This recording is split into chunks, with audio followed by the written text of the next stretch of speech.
Boa noite. Vamos abrir nossas Bíblias em Apocalipse capítulo 1, começar uma nova série de mensagens, uma série escatológica. O título da mensagem de hoje, a revelação desperta. Apocalipse capítulo 1, versículos 1 a 8, que nós vamos estar falando hoje à noite. Eu vou ler agora o versículo 7. Eis que vem com as nuvens, todo olho o verá, até quantos o transpassaram. Todas as tribos da terra se lamentarão sobre ele. Certamente. Amém. Antes, durante e depois do arrebatamento é o nome da nossa série. Essa nova série, ela nasce de duas convicções. Primeiro, que Deus, ele não deixou a igreja sem orientação sobre o futuro. Nós temos um livro completo, o livro de Apocalipse, falando muito sobre isso, mas temos no Velho Testamento e na Bíblia toda muita coisa falando sobre o futuro. Então Deus não deixou a igreja sem orientação sobre o futuro. Essa é uma convicção, então devemos falar sobre isso. O que vai acontecer no futuro? E a escatologia, ela não é para satisfazer a curiosidade humana, mas para despertar o coração. Essa é a segunda convicção. Por que que existe esses eventos futuros e que a gente não sabe, fica imaginando o que vai acontecer, por que que está revelado, só para satisfazer a curiosidade? O ser humano, por natureza, é curioso, gosta de saber as coisas que ainda vão acontecer. Mas não é para isso que ficou revelado as coisas do futuro, porque escatologia significa eventos do futuro. Então, a segunda convicção, não é para satisfazer a curiosidade, mas para despertar o coração. Ao mesmo tempo, eu estou trabalhando em um livro chamado Uma Jornada Sem Volta. Na verdade, foi a primeira vez que eu comecei a escrever uma coisa, acho que já faz uns 10 anos, ou talvez até mais, e eu não consegui progredir. E uma das coisas é porque eu quero entrar nessa área escatológica. Então, o final do livro, os últimos capítulos, do 7 até o 12, vai ser a área escatológica.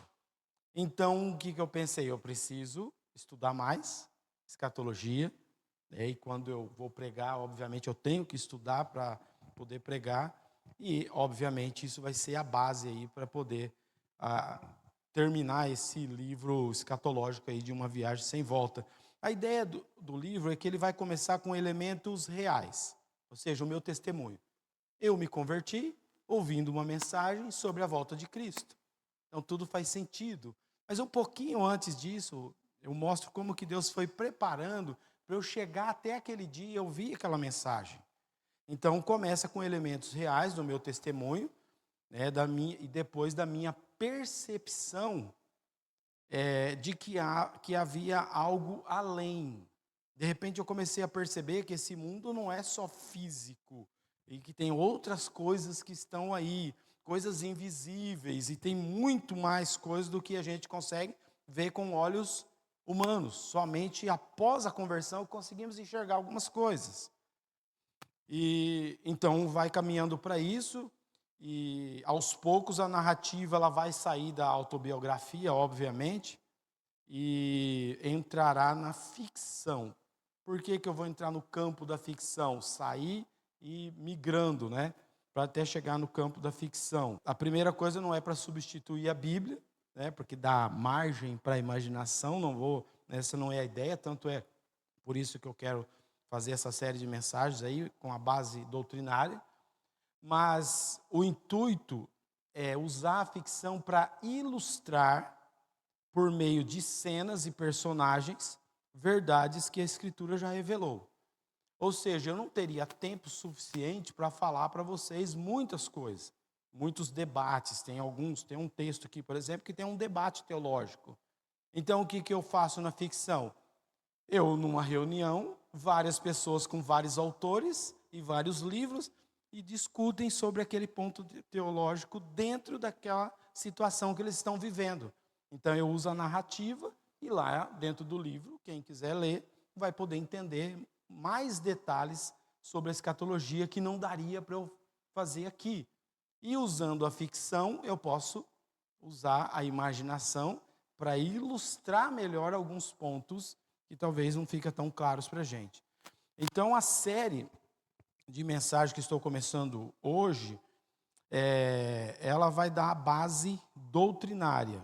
E a ficção, nela eu vou ter liberdade para tornar visível, de forma narrativa, aquilo que a Bíblia ensina, aquilo que a doutrina ensina. E também, como eu disse, há uma razão pessoal, né, para essa série de mensagens. É porque Deus usou esses eventos escatológicos para me despertar espiritualmente. A Bíblia fala que nós nascemos mortos espiritualmente. Nós não conseguimos, nós ouvimos, mas não entendemos. As pessoas, tanto é que você já evangelizou alguém, você fala, parece que a pessoa não entende. Mas se você morrer, você vai para o inferno, a pessoa fica, parece que não está entendendo, não está ouvindo nada. Está morto, literalmente, por isso que não entende. Você fala, mas você vai passar a eternidade no inferno, a pessoa parece que é um zumbi. E literalmente está com o corpo vivo, mas a pessoa está morta. E no livro fictício, obviamente, que vai ter dois grupos de pessoas, os vivos mortos e os mortos vivos. Né? Os vivos mortos, né, que são aquelas pessoas que estão andando para ir pelo mundo, acham que estão vivos, mas de fato estão mortos. E os outros são os crentes, que realmente vão enxergar a verdade e começar a perceber uma outra realidade. Então, com esses dois grupos de pessoas, dá margem para a gente explicar muito bem essa diferença e, obviamente, usar até para evangelismo. Eu sei que no momento que eu ouvi sobre a volta de Cristo, eu não compreendia nada sobre escatologia. Quando eu ouvia alguma coisa naquela época, que os missionários americanos falavam, parecia que eles falavam português, mas parecia inglês, eu não entendia nada. E com o tempo, obviamente, que eu fui começar a entender mais detalhes sobre o arrebatamento, a tribulação, o milênio, o juízo final. E mesmo não entendendo todas essas coisas, a mensagem naquele dia foi clara. Cristo vai voltar a qualquer instante. Você está preparado? Eu lembro que eu saí da igreja olhando para o céu, porque falou que ia voltar nas nuvens. E eu sabia que eu não estava. A mensagem foi muito clara. Eu voltei no outro domingo, ele continuou a mensagem. Naquele domingo, depois da mensagem, eu já fui conversar com ele. Porque eu tinha certeza que eu não estava preparado se Cristo voltasse naquela época. Eu não estava pronto. Então, foi esse senso de urgência que me conduziu à conversão. Infelizmente, muitos andam hoje no mundo não percebendo que Cristo pode voltar a qualquer instante. Se Paulo achava que Cristo poderia voltar no tempo dele, imagina nós, né? Um bom tempo depois. Por isso, essa série se chama Antes, Durante e Depois do Arrebatamento.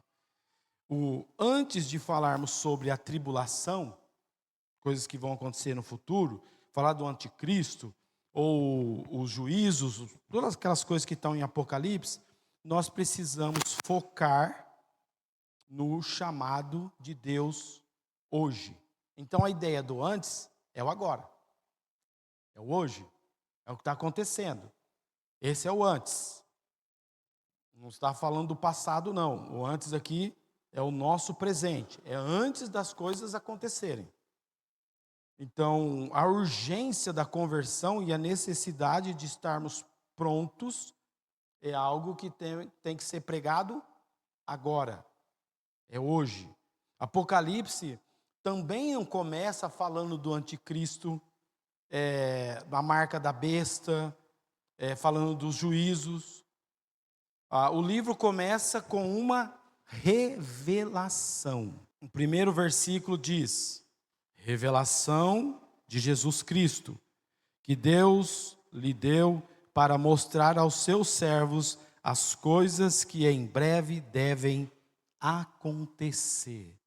E fala, em breve deve acontecer. Devemos ouvir e guardar a revelação de Cristo, porque Ele governa a história, Ele nos salvou, pelo seu sangue, e um dia ele voltará em glória. Por isso que nós devemos não só ouvir, mas guardar. Guardar o quê? O que foi revelado. Guardar o que foi revelado, porque Ele está no controle de tudo, nos salvou, e um dia Ele voltará. Nós temos aí 3 pilares. Podemos chamar os pilares da revelação. 3 razões pelas quais a revelação da volta de Cristo deve despertar o nosso coração, que é o destino da história, a salvação da igreja e a consumação gloriosa. Há 3, então, razões pelas quais a revelação da volta de Cristo devem despertar o nosso coração. Ou seja, às vezes, tem pessoas que já foram salvas, não estão mais como zumbis espiritualmente, mas ainda não despertou o coração para as coisas de Deus. Estão vivendo como se Cristo não fosse voltar de uma hora para outra, que ainda tem muito tempo para fazer muita coisa para um dia começar a servir a Deus como deveria servir. Então, a ideia de despertar é nesse sentido também. Olha, Cristo pode voltar a qualquer instante, não vai dar mais tempo de você fazer as coisas que você está pensando em fazer. O primeiro pilar é o destino da história. Em Apocalipse nós vemos que Deus revela Cristo e o destino da história. Então, quando você está lendo o Apocalipse, tem que lembrar nisso, é a revelação. Começa com essa palavra, revelação de Cristo. Ele está revelando Cristo, mas também o destino da história da humanidade. Então, o versículo 1 e 3 diz, revelação de Jesus Cristo, que Deus lhe deu para mostrar aos seus servos as coisas em que breve devem acontecer, e que ele, enviando por intermédio do seu anjo, notificou ao seu servo João, o qual atestou a palavra de Deus e o testemunho de Jesus Cristo, quanto a tudo o que viu. Bem-aventurados aqueles que leem e aqueles que ouvem as palavras da profecia e guardam as coisas nela escritas, pois o tempo está próximo. Bem-aventurado, felizes aqueles que ouvem e guardam, porque o tempo está próximo. Não adianta só ouvir, você tem que obedecer e começar a praticar. O tempo está próximo. A primeira palavra do livro de Apocalipse é essa palavra aí, dá até facinho de ler, né? Está em grego, está escrito Apocalipse, porque o acento no grego está no A, está no lugar errado. Mas é exatamente a palavra do português. O A é o alfa, o pi, que todo mundo sabe, é a segunda letra, é o P, o ômicron, o kappa, né, o alfa de novo, aí aquele que parece um L mesmo, que é um Y ponto da cabeça, tá vendo? Igualzinho. A única coisa que o Y aí está faltando, que é um U, que tem um som, é um Y. E o psi, já viu o símbolo da psicologia? É isso aí, por causa dessa letra que é o psi. Então, Apocalipse, psi, está escrito tudo ali, o I e o sigma, que é igual um S. É que o grego parece grego, mas não é, ele é igual ao português, né? É fácil de ler. Apocalipse. Mas é interessante que essa é a primeira palavra do livro. O livro começa com essa palavra. E essa palavra significa revelação. É por isso que em inglês o livro de Apocalipse não é Apocalipse, é Revelation. Porque simplesmente eles estão traduzindo o nome ali da primeira palavra. E no português, essa palavra Apocalipse, muitas vezes as pessoas confundem, acham que está falando do fim dos tempos, ou de coisas ruins que vão acontecer, o mundo vai acabar, o Apocalipse não sei o quê. Mas a palavra em si significa revelação.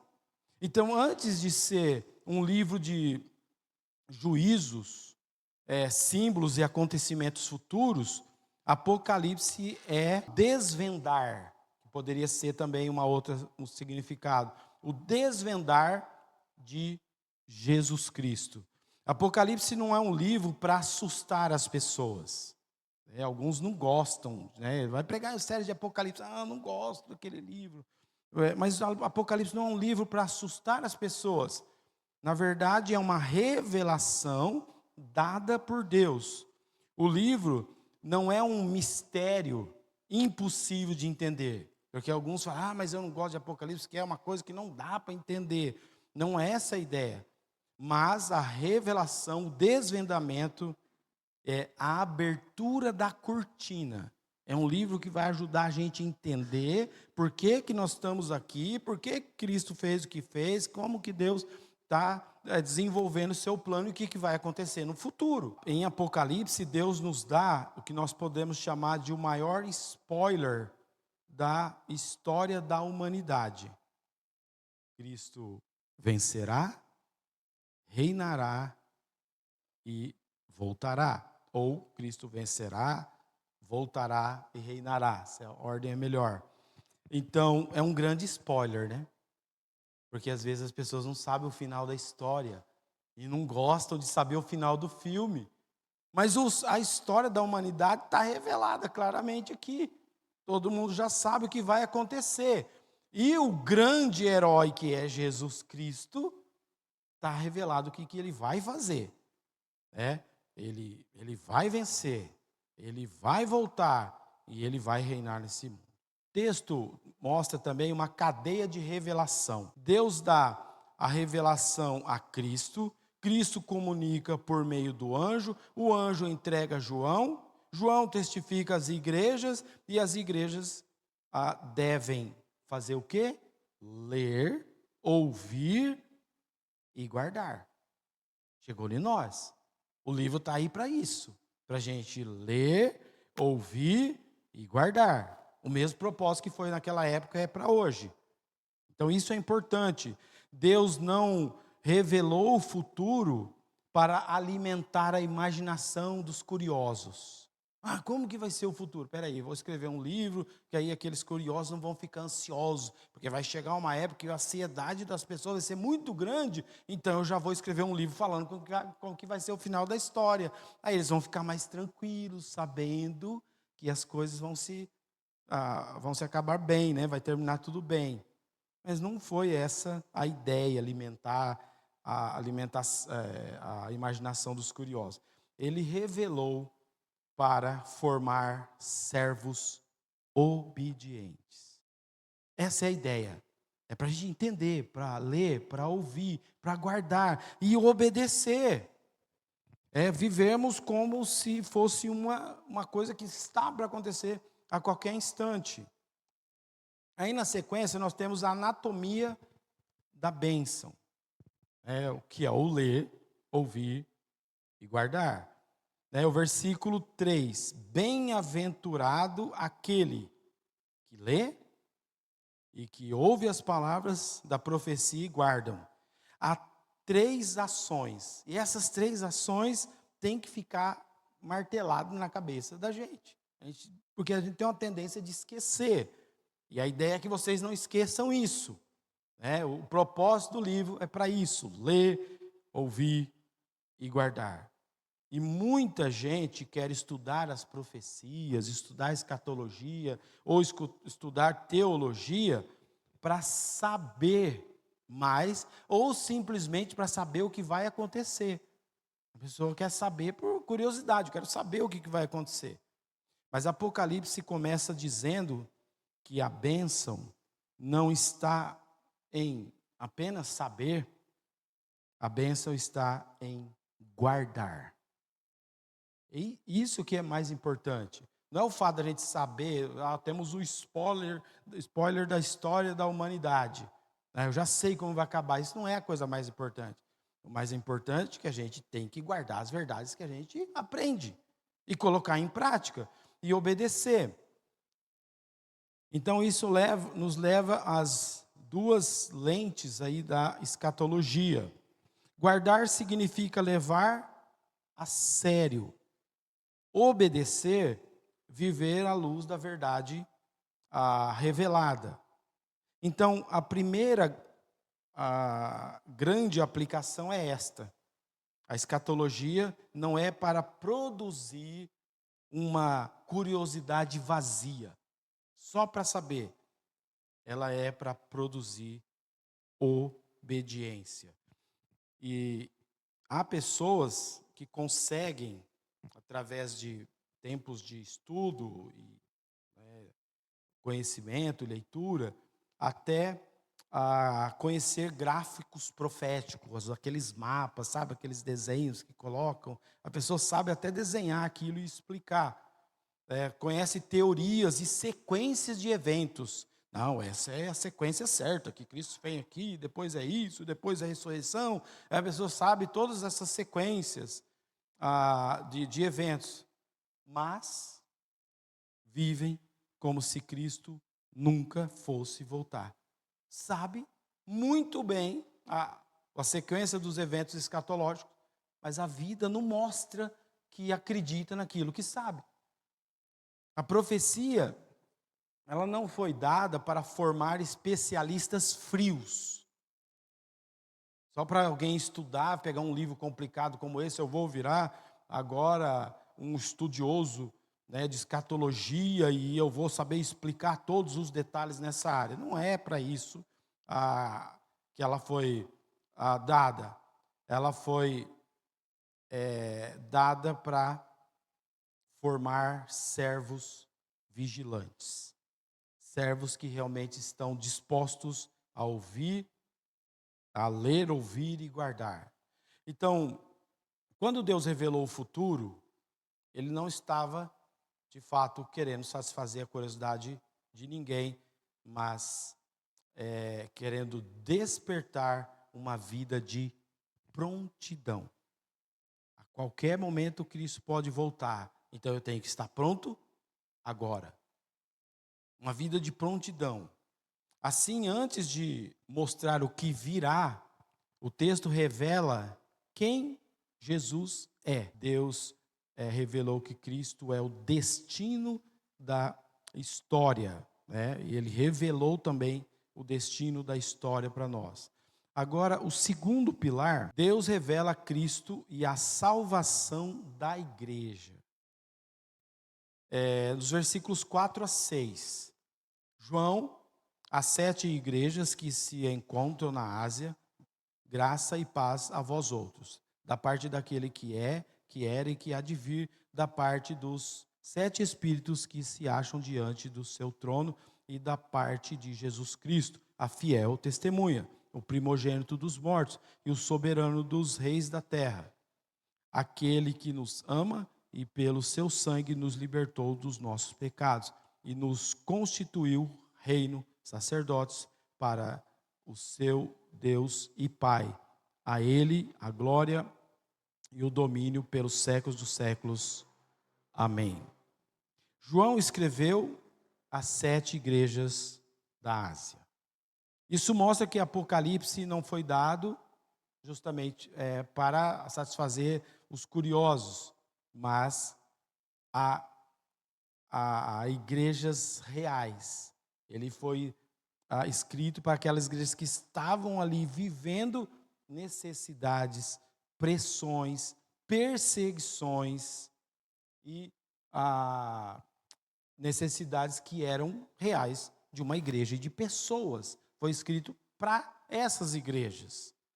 O texto apresenta uma saudação da parte daquele que é, que era e que há de vir, né, da parte dos 7 espíritos diante do trono e da parte de Jesus Cristo. E então João descreve Jesus de maneira extraordinária.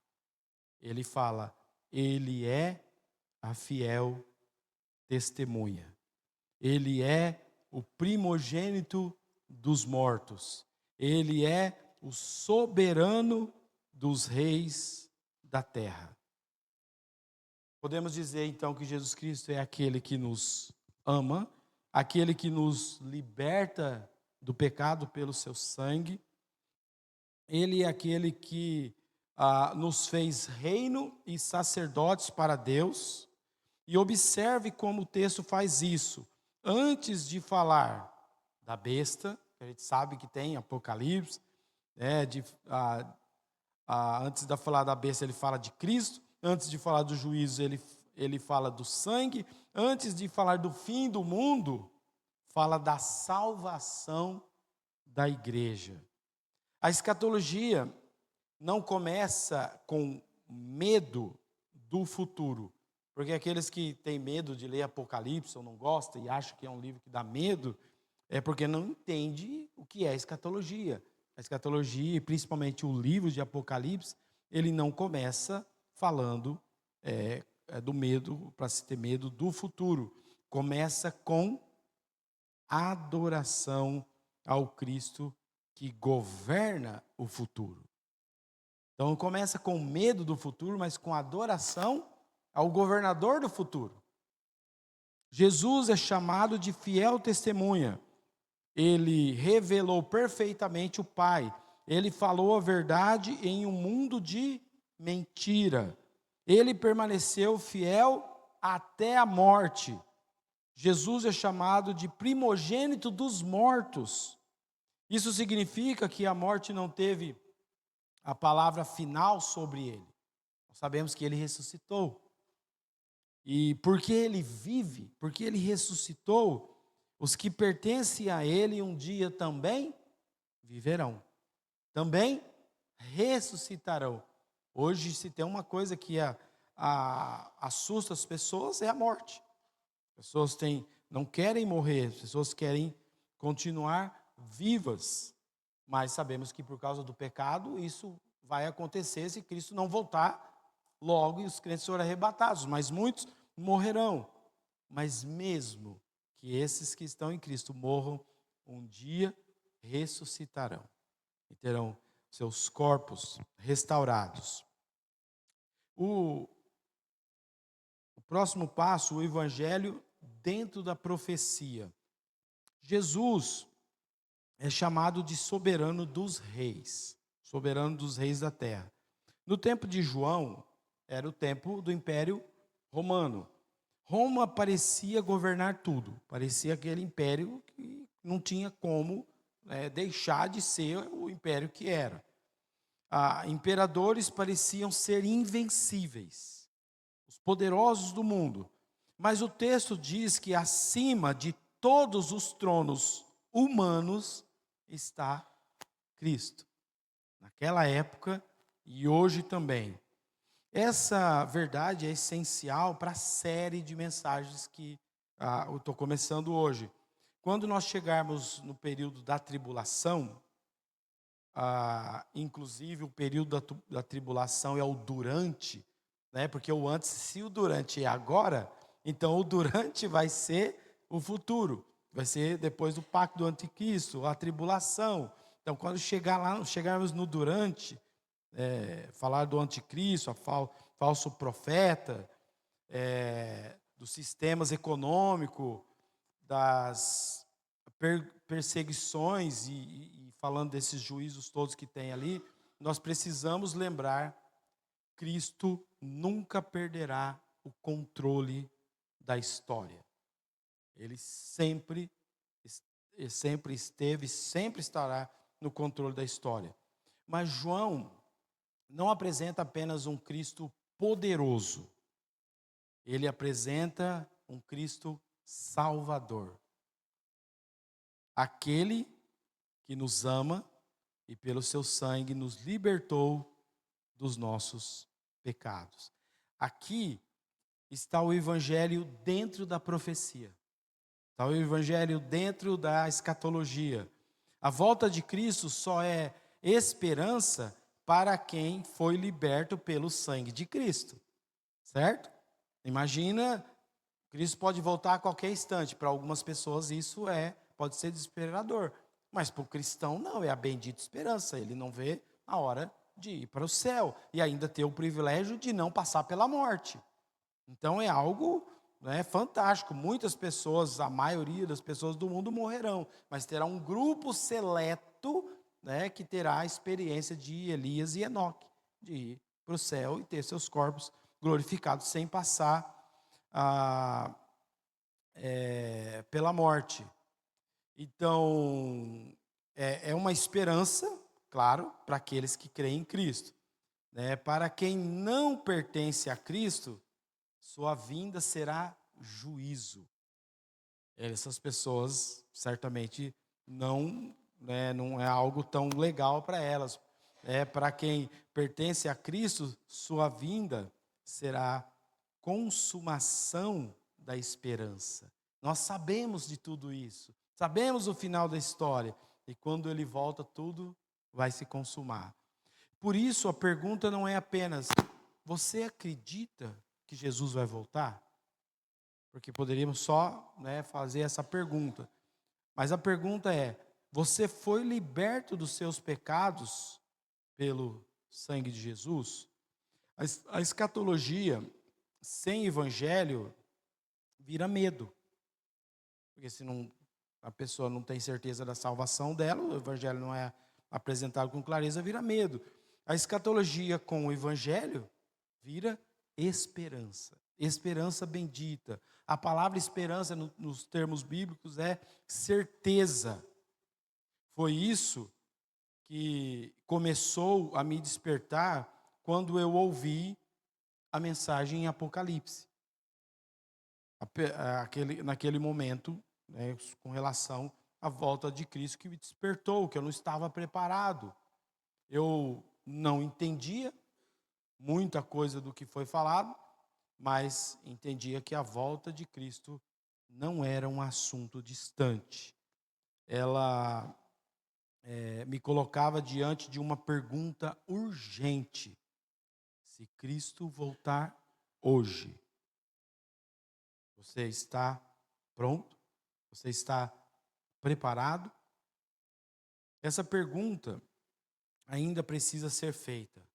O texto não apenas revela que Deus comunicou e revelou o futuro e que Cristo salvou a sua igreja, ele também anuncia o grande fato que atravessa, né, e vamos continuar com esse assunto atravessando toda a série, que Cristo voltará. Isso é uma certeza. É por isso que é uma série de mensagens escatológicas, falando a respeito disso. Até aqui nós vimos que Deus revelou o destino da história e a salvação da sua igreja. E o terceiro pilar é a consumação gloriosa. Versículos 7 e 8 aí, chegamos no final do nosso texto. Esses versículos revela Cristo e a consumação gloriosa.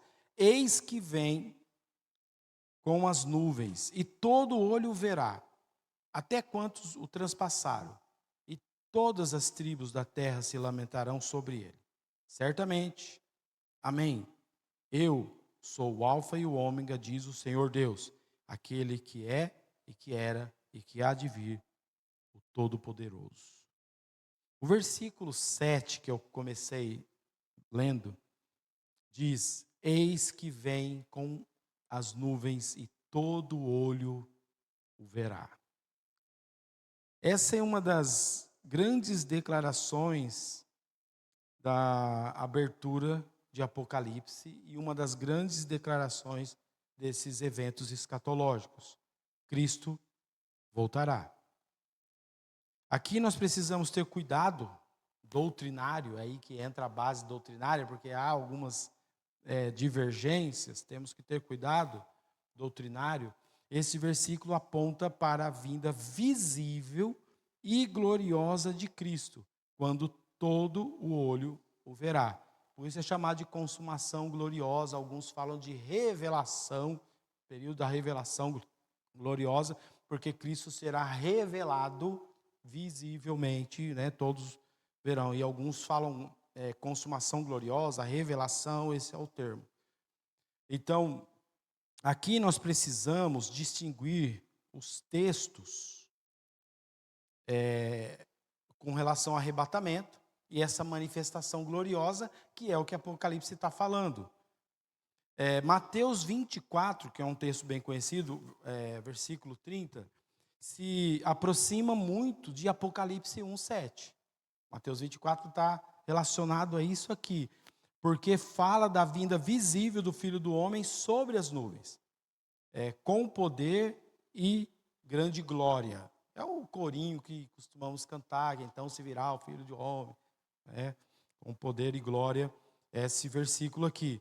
Esse é o momento da revelação pública de Cristo. Por isso que é chamado de revelação por alguns. Quando ele se manifestará em juízo e reino. Reino para vir reinar, mas ele vai vir para fazer justiça. Ele vem como juiz. Ele se manifestará em juízo e reino. Já a parte de Mateus 24, porque aí que é o problema, que Mateus 24 é um texto bem complexo e há muita confusão. Por isso que eu falei, tem que tomar muito cuidado. A parte de Mateus 24 que fala da fuga da Judéia, das mulheres grávidas e da grande tribulação, não descreve o arrebatamento da igreja, que às vezes as pessoas confundem e falam que acham que ele está falando do arrebatamento da igreja. Mas o sofrimento daquele período final. E quando Jesus fala de 2 no campo e 2 no moinho, o contexto dos dias de Noé indica uma separação judicial. Um é levado em juízo e o outro é deixado. Então, há essa confusão, porque se um é levado e o outro é deixado, aí a pessoa pensa em arrebatamento. A Bíblia fala que vai ter o arrebatamento, está falando um é levado e outro é deixado, tem 2 trabalhando, um é levado e o outro é deixado, aí vem a confusão. Portanto, para explicar o arrebatamento da igreja, os textos mais claros são João 14, 1 Coríntios 15, 1 Tessalonicenses 4. Aqui em Apocalipse e Mateus 24, o foco é a manifestação gloriosa de Cristo, quando todo olho o verá. Tem até alguns que falam da questão do arrebatamento ao contrário, né? Que não está falando dos salvos, mas justamente por causa do juízo. Falando sobre a plenitude dos tempos, nessa primeira mensagem, eu não consigo falar tudo, mas eu quero fazer pelo menos uma introdução da questão escatológica. O ponto central é que a história caminha para a manifestação de Cristo. Caminha para aquilo que está lá em Mateus 24, 30, que é aquela revelação pública. A história toda está caminhando para aquele dia. A manifestação de Cristo. O mundo não terminará em um acidente. Porque tem alguns, inclusive, que se dizem cientistas, que eles acham que o mundo é fruto de um acidente. Explodiu um negócio, foi criando e tal. E esses mesmos cientistas falam que não tem jeito, que o mundo ele vai acabar, ele vai se destruir. Ele não tem, ele está se expandindo, uma hora vai acabar. Outros até falam, assim como aconteceu na época dos dinossauros, e que muitos dinossauros morreram por causa de toda aquela coisa. Aí um dia vai acontecer de novo e a humanidade vai acabar, vai acontecer um acidente muito grande e vai acabar. Não vai acabar. É isso que a palavra revela. O mundo não terminará em um acidente. A história não terminará em um caos sem sentido. Para quem acha que tudo começou de um caos sem sentido, terminar num caos sem sentido talvez faça sentido. Mas para nós não, nós acreditamos que Deus criou todas as coisas. É tudo organizado. Então por que as coisas iam terminar num caos sem sentido? Então, as nações não terão a última palavra, o pecado não terá a última palavra, Satanás não terá a última palavra. O propósito de Deus é fazer, e Efésios 10, 1:10 diz, fazer convergir nele, na dispensação da plenitude dos tempos, todas as coisas, tanto as do céu como as da terra. Cristo é o centro para o qual a história da humanidade caminha. Cristo voltará. A Bíblia diz que todo olho o verá. Isso significa que que a volta de Cristo não será apenas uma ideia espiritual privada, né, de um grupinho que nem o nosso aqui. Eles acreditam que Cristo vai voltar e que vai arrebatar a igreja. É uma ideia só deles, não é uma ideia privada. Para todo olho o verá, até aqueles que não acreditam. Será uma realidade pública, será uma realidade universal e incontestável. Todo olho o verá. O mesmo Cristo que foi rejeitado será visto, reconhecido e manifestado. E o texto diz que todas as tribos da terra se lamentarão. Para os incrédulos, será um momento realmente de lamentar, um momento de terror e de juízo. Sua manifestação é chamada de a dispensação da plenitude dos tempos. Nós somos dispensacionalistas e um dos motivos é que a Bíblia fala sobre dispensações, e essa dispensação aqui, ela é muito clara, está inclusive usando a palavra aí, dispensação. É muito difícil negar que pelo menos essa dispensação não tenha. Então, e aí nós vemos que nessa dispensação da plenitude dos tempos é quando Deus fará convergir em Cristo todas as coisas. Essa dispensação será a última. Tem uma discussão de quantas dispensações existem, né? Tem uns que acham que só tem 2, tem outros que acham que tem 8, e tem uma discussão, mas uma coisa é certa, essa aqui vai ser a última. Cristo voltará, assumirá publicamente seu governo, estabelecerá seu reino e conduzirá todas as coisas determinadas pelo Pai. Por isso, Apocalipse não nos permite tratar o futuro com neutralidade. A vinda de Cristo exige resposta. Não é um livro que é só para satisfazer a curiosidade, ou só para você não ler porque está com medo. É um livro que foi escrito para você responder. Exige uma resposta. A história, ela pertence a Deus. O versículo 8 fecha essa abertura com a declaração do próprio Deus. Eu sou o Alfa e o Ômega. Alfa e Ômega, lembra ali da aula de grego ali, né? Ali tinha o alfa, na palavra Apocalipse, tinha o alfa, e tinha um O que não era o ômega, tinha o ômicron. Aí é interessante porque ômicron, micro é pequeno, né? Então tem o O pequeno, ômicron, O pequeno. E tem o ômega, que é o O grandão. Mas na leitura você lê como O. Você vê o ômega, o ômicron, você vai ler O, na palavra. Mas só que um O micro e tem o O mega, o O grandão. É o O que está lá no final do alfabeto. Então tem o alfa e o ômega. O próprio Deus falando isso. E a ideia é clara. Deus é o começo e o fim. Ele é aquele que era e que há de vir. Ele é o Todo-Poderoso. Isso significa que a história não pertence aos seres humanos. Ela pertence a Deus. O Deus que começou todas as coisas também conduzirá todas as coisas até o fim. Ele é o alfa e o ômega, ele é o começo e o fim. O futuro não está nas mãos dos governos, das ideologias, dos cientistas ou das decisões humanas, porque alguns ficam, mas se o ser humano não cuidar do planeta, não fizer isso, não fizer aquilo, vai acabar e nós vamos morrer sem água, não sei o quê, não sei o quê, não sei o quê. O mundo, não, o futuro não está nas mãos dos seres humanos. Se deixar os seres humanos acabam com tudo. Não vai acabar. Deus não vai deixar.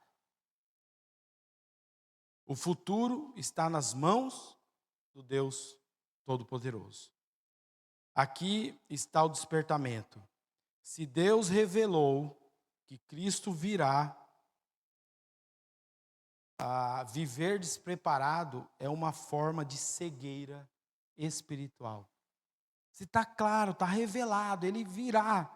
E ainda você vive como se não fosse verdade, não está enxergando. Você está lendo, ouvindo, mas não está guardando, porque tua vida não mostra isso. Isso é cegueira espiritual. E por fim, nós podemos fazer essa pergunta: você está pronto? E poderíamos falar, está pronto para a volta de Cristo? E pronto no sentido de prontidão para quem é salvo. Mas tem aqueles que não são salvos. Está pronto se ele voltar agora?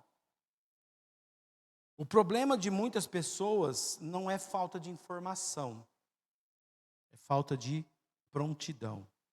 Elas sabem que a vida é breve.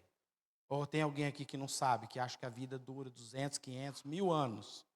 As pessoas sabem que a vida é breve. E às vezes mais breve do que a gente pensa. As pessoas sabem que a vida é breve. Sabem que a morte é real. Sabem que o mundo é instável. Sabem que não conseguem controlar o futuro. Você sabe o que vai acontecer amanhã? Você tem certeza? Você consegue controlar tudo o que vai acontecer amanhã? Você tem certeza que você vai sair, vai para o trabalho e vai dar certinho tudo que você está planejando? As pessoas sabem que não tem como controlar o futuro. Mas vivem como se nunca fossem prestar contas a Deus. Apocalipse começa quebrando essa tola ilusão de que você pode viver a tua vidinha do jeito que você quer. Essa primeira mensagem, ela abre a série com uma verdade simples, mas muito profunda. Deus revelou Jesus Cristo e sua vinda para que seus servos vivam hoje em obediência, esperança e prontidão. Esse é o antes. O que vai acontecer no futuro? Na tribulação? O anticristo vem, não vem? Isso é futuro. O antes é agora. Por isso, antes, durante e depois. Eu não quero estar aqui no durante. Espero que a minha teologia esteja certa para não passar pela tribulação. O que importa para mim é agora. O antes no sentido de o momento em que nós estamos vivendo. Então essa mensagem é simples, mas é profunda. Por isso eu pergunto, a revelação da volta de Cristo já despertou você? Já te despertou para a salvação, que ele pode voltar a qualquer instante e você ficar aqui no mundo, num caos? Ou já te despertou para você que é salvo e entender que precisa obedecer hoje? Você trata a profecia como curiosidade ou como chamada obediência? Tudo que está revelado aqui é só para saber o que vai acontecer no futuro? Ou é para saber que Cristo pode voltar a qualquer instante e você precisa ouvir, guardar e obedecer agora? Como que você trata a profecia? Você está pronto para se encontrar com Ele a qualquer momento? E o último slide. Cristo voltará. Quando eu ouvi essa mensagem, essa mesma pergunta sobre a volta de Cristo, eu certamente não entendia nada disso que eu estou falando hoje. Mas uma coisa ficou muito clara. Eu não estava preparado. Com certeza, muitos ainda precisam saber essa mesma verdade. Que verdade? Cristo veio. Cristo morreu pelos nossos pecados. Cristo ressuscitou, vencendo a morte. E nossa esperança bendita é que Ele voltará e reinará sobre os reis da terra. Como já disse, a revelação de Cristo não foi dada para satisfazer nossa curiosidade. mas para despertar servos para viverem a luz da eternidade. E falando do livro, entrando na área da ficção, vou terminar com isso. Em um determinado ponto, eu vou, numa cena do livro, um homem ouvirá uma mensagem sobre Apocalipse. E ali vai ter uma família que enxergou isso, entendeu a urgência e vai começar a levar o evangelho para as pessoas. E ele não entenderá todos os símbolos e nem conseguirá organizar todos os eventos. Mas uma frase atravessará a alma dele: Cristo vai voltar. Naquele momento, ele perceberá que o problema ele perceberá que o problema não era entender o futuro, porque às vezes as pessoas falam, mas eu não consigo entender essas coisas. Isso não é o problema. O problema era que ele não estava pronto para o futuro. A questão não é se você entende o futuro ou não. Eu não entendia nada e tem muita coisa que eu ainda não entendo e não consigo explicar. Mas a questão, eu estou pronto para o futuro? E uma coisa é certa, Cristo vai voltar. Você está pronto para isso? Você está vivendo como se isso fosse agora, que ele pudesse voltar amanhã? Você está pronto? Não importa se você sabe explicar a escatologia ou não. Você precisa viver na prática. Você está pronto para o futuro? A volta de Cristo não é apenas uma doutrina para ser estudada e para eu fazer uma série de mensagens, porque eu não tenho mais nada para fazer. Eu vou pregar sobre escatologia. Não é para isso. É uma revelação para despertar o coração. E aí a pergunta: você está pronto? Seu coração já foi despertado? Ou ainda você está vivendo como um morto-vivo nesse mundo?